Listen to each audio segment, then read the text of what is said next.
A red dress will forever haunt my visions of Valentine's Day. How did I so easily get sucked into this nightmare? I'm 19, a pretty normal freshman playing on the soccer team at Harvard. I'm smart, so being duped on Valentine's Day wasn't just surprising, but terrifying. I guess I was desperate and only saw the red dress, not the person. I had been on Tinder for months with no success. I tried everything to get attention. I had a profile picture in my Harvard soccer uniform that looked pretty buff with a decent physique. I layered on some pictures of me carrying my Harvard backpack around campus, hoping to attract an intelligent girl. I splattered a few pics of me with my convertible BMW out on the Cape to show I was fun and had some money in my pocket. But none of that offset the elephant in the room. I'm not the most handsome kid. Plain would be kind. Ugly might be harsh, but not far from the truth. Otherwise, I'm a regular guy with buck teeth and glasses. I'm not the dream date for most of the girls on Tinder. I was studying for an exam in the library in early February when my Tinder app chimed for the first time. Damn, I was excited. I opened the message and my eyes were instantly drawn to a girl in a red dress. We chatted online for a few days and we clicked. Well, I was awestruck. She said everything that made my heart race with anticipation of meeting her. I've never had a girlfriend, and it felt awesome. She said it would be memorable if we met in person for the first time on Valentine's Day, only a few days away. I readily agreed. She gave me her address in a very nice neighborhood of Boston. She said she loved being spoiled, and we joked about a Valentine's gift of a fabulous pair of David Yurman earrings she saw at Royal Jewelers. I knew of David Yurman's designs, and they were very expensive. I know we were just joking, but I wanted to surprise her, so I maxed out my credit card. She teased me about precisely what earrings she wanted for $6,500. I had found the girl of my dreams, and we were beginning a forever moment that she promised. At 8 o'clock on Valentine's Day, I pulled up in front of the address she had given me. It was a big, beautiful house on a beautiful street. I gathered up the wrapped Yurman earrings, so excited for her to open them, and a bouquet of red roses. As I walked to the front door, I noticed a for sale sign in the yard, but didn't give it much thought. I rang the bell. A very strange woman's voice answered. "It's open, come in." I thought she must have caught a cold or something because it was so low. But my adrenaline was pumping to meet the girl of my dreams, so I stepped forward and closed the door behind me.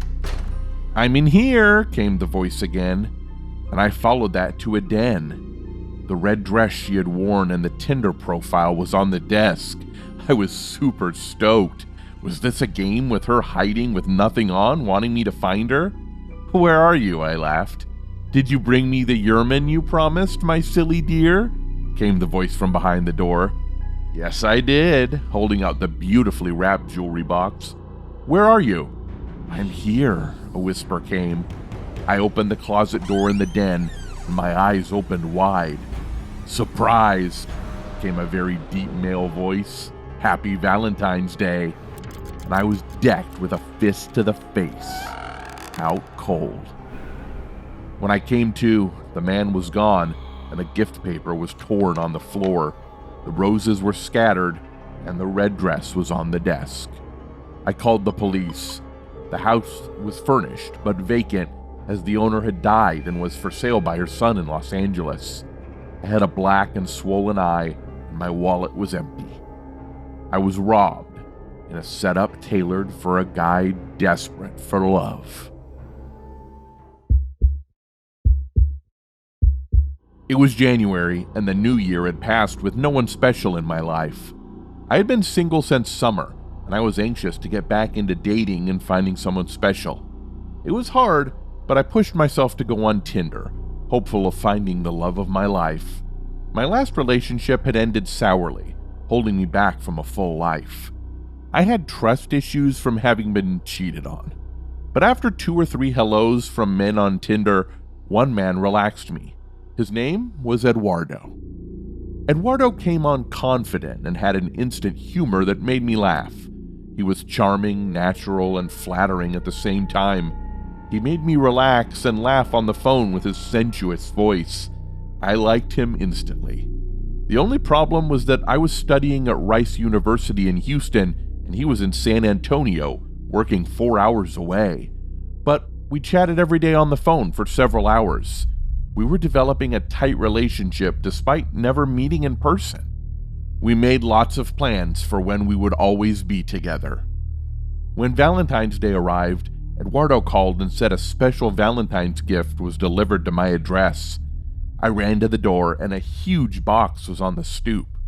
I brought it inside and opened it. It was a giant pink teddy bear holding a red heart that said, "I love you." A note inside the box said, "Put me in your bedroom where I can watch over you. Love, Eduardo." I took Pink Teddy into my bedroom and positioned him in a commanding position, a high-backed chair in the corner next to my study desk. It was beautiful and had a cozy little smile that made me smile whenever I looked at it. And the words in the red heart, "I love you," were pure joy to read. Eduardo was indeed a remarkable man. That night, Eduardo called, as was our custom, and we chatted and laughed for a while, when Eduardo said he had an idea for a game we could play over the phone. I said, okay. I was excited to see what he had planned. He said it was a guessing game and striptease at the same time. We would each take turns guessing what each was wearing, and then if we could guess the color, we would have to take it off. I laughed and said, "Are you wearing a tie?" He said, "Yes, I just came from work. What color is it?" I said, "Striped blue and red." Buzz. "Nope. My turn. Are you wearing a sweater?" "Yes," I said, and holding my laughter asked, "What color is my sweater?" "I think it's coral pink. I suspect you like pastel colors." "Correct," I laughed. "Take it off," he said, laughing. We played this game until he said he was in his boxer shorts and I was only in my panties. Eduardo said, "It's game point. The loser will have to do a wild striptease dance. It's your guess. The color of my boxers is..." Drum roll. I guessed navy blue. "Nope." We are both crazy with laughter. "My turn," he said, laughing. "I guess since it's Valentine's Day, your panties are red with little hearts." "How did you know?" I shouted, laughing loudly. "Striptease, striptease, striptease," he encouraged. I wiggled out of my panties and waved them above my head, dancing wildly around my bedroom, shaking my breasts and twerking my butt as if I was on stage at the Diamond Girls Gentlemen's Club. I was having the best time and could hear Eduardo laughing hilariously over the phone. It was the wildest I have ever been, even in private. We laughed for another hour before we hung up and I went to bed. I fell asleep quickly, but at 3 a.m. I awoke with a strange feeling someone was watching me. I looked over to Pink Teddy sitting in the chair and laughed. "It's just Teddy." I lay in bed, smiling at Teddy with his big red heart. "I love you." Then I saw something weird. Teddy's left eye blinked with a small red light. I got out of bed and, in the dark, looked into Teddy's eye, and unmistakably, there was a blinking red light. It was tiny, but it was there. I took Teddy into the kitchen, grabbed a knife, and cut around the eye. In a minute, I had extracted a miniature camera. I was in shock and angry beyond belief. I grabbed the meat tenderizer and pounded the camera into pieces on the kitchen counter. I called my girlfriend, who advised me to call the police, which I did. They came and took my statement. There were no clues on the teddy bear. It was delivered by an unknown private carrier, and the box had no return address. The camera I had smashed, and that too gave no clues. The Tinder account was deleted, and the phone number was a burner. The police came up with nada, zilch, nothing. They said that there were other victims of a similar crime and that their videos were already on the internet with no way to trace the origin. I would be dancing nude, a striptease around the world, perhaps forever. My boyfriend and I had broken up the week before Thanksgiving, so I spent the Christmas holidays alone. I missed having a boyfriend and didn't want to spend Valentine's Day dancing alone at the Lonely Hearts Club. So I went on Tinder, where I had successfully gone to find dates. I'd be happy with a date, but I really wanted a relationship. But you must start somewhere, and I was ready and open-minded. I was emotionally available, as my sister would tell me, and that would open the world to me, new experiences, and hopefully love. Within the first day, I had gotten a few messages from a wide choice of men, but none of them sparked anything in me. They were, well, boring. Not that I was looking for adventure.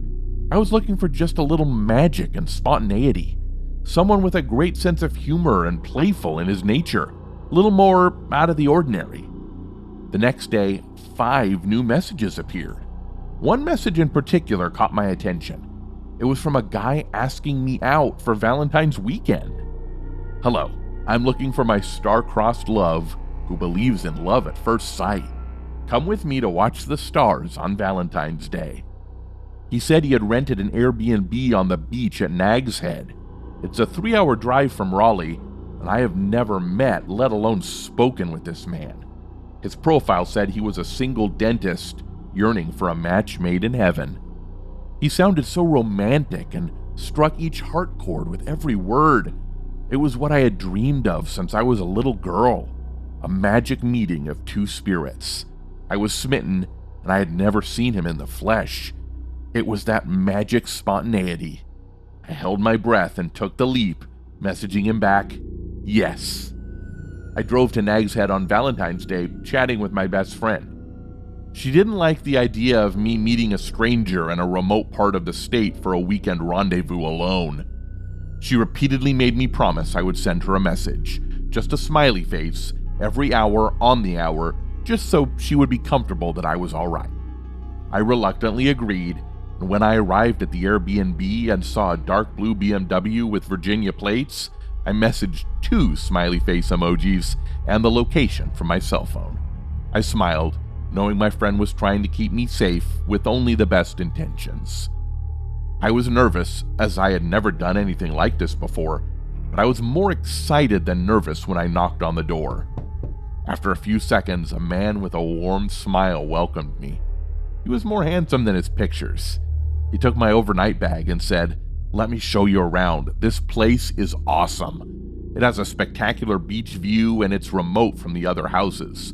We will not be disturbed." The house was of a modern design with glass windows overlooking the ocean, and in the living room there was a warm fireplace already blazing with a log fire. The dining room table was set for 2 with candles, and I could smell something delicious in the oven. All my defenses went down. Jackson, whose name he gave, had prepared everything meticulously for a romantic Valentine's dinner. We had a wonderful conversation and really connected over the rack of lamb. During that hour, I sent smiley face emojis to my friend, more to keep her in the loop than for my safety. I was floating on air. After dinner, Jackson suggested a moonlight walk on the beach. It was nearly midnight, so I was hesitant. Yet, Jackson was insistent and assured me that I would be safe. He spoke in a calm, trusting voice that I could not resist. I was in the care of a wonderful man. As we walked down the beach, my friend messaged me that my cell phone showed I was moving from the house at this late hour. Was I okay? I sent a quick message back with a laughing emoji. She responded, "Update me in 20 minutes, just to be safe, please." We walked a short way, and Jackson spread out a blanket and, from a basket, produced 2 champagne glasses and a bottle of Moet Chandon. It was a romantic setting overlooking the ocean. Then he set up a video camera focused on us, not the view. I asked what that was for. He said it was part of the surprise, and since he had an excellent sense of humor, I gave it little notice. Jackson ceremoniously popped the cork on the champagne and poured the 2 glasses. As he did, he pointed to the ocean and said, "Do you see that ship? It's a scalloper dragging the seafloor for shellfish." He then handed me the champagne and made a toast to love and romance. We toasted to the scalloper, The moon, the ocean, and the beach. Before I knew it, it was 20 minutes past the 20 minutes I was to send an emoji to my friend, but as I fiddled with my cell phone, my head was spinning and I couldn't stand up. I heard Jackson's voice, but I could not understand what he was saying to me. I opened my eyes to a bright light and a beeping sound. I reached to my face and found an oxygen mask strapped to my head. A woman's voice was saying, "You are safe. You're in an emergency room at the Outer Banks Hospital." I immediately freaked out and started screaming and crying. A doctor came over and held my hand, explaining rescue had found me naked on the beach. I had been drugged. I was in complete disbelief and shock. In a terrifying turn of events, Jackson had slipped a roofie into my champagne when he distracted my attention to the scallop boat. He wasn't the kind, romantic, star-crossed soulmate of my dreams, but a ruthless sex offender. My friend had notified the police several hours after not receiving messages from me, and a patrol was sent to check on me. They found the Airbnb vacant and searched the beach, where they found me unconscious. The camera, blanket, and champagne glasses are all gone, and Jackson is with them, if that is even his name. I still live in fear that he is out there preying on others, and that he has a recording on his camera of what he did to me that Valentine's night. My best friend saved my life, and I am eternally grateful to her. Subscribe.